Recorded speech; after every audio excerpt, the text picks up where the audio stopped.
रावलपिंडी की तहसील गोजरखान में खवातीन के दो ग्रुप आपस में लड़ पड़े। एक ग्रुप के मर्द भी हंटर लेकर मैदान में आ गए और तशद्दुद शुरू कर दिया। गुज़िश्ता रोज पेश आए वाक़ये की वीडियो सोशल मीडिया पर वायरल हो गई, जिसमें देखा जा सकता है कि खवातीन के दो ग्रुप्स आपस में गुत्थम गुत्था हैं और एक दूसरे के बाल खींच रहे हैं। इस दौरान एक ग्रुप के मर्द भी झगड़े में कूद पड़े और डंडे और हंटर खवातीन पर बरसाना शुरू कर दिए। ज़राए के मुताबिक झगड़ा जमीन के तनाज़े पर पेश आया।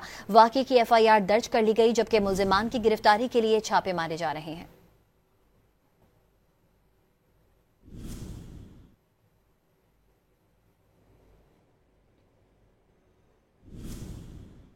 रावलपिंडी की तहसील गोजरखान में खवातीन के दो ग्रुप आपस में लड़ पड़े। एक ग्रुप के मर्द भी हंटर लेकर मैदान में आ गए और तशद्दुद शुरू कर दिया।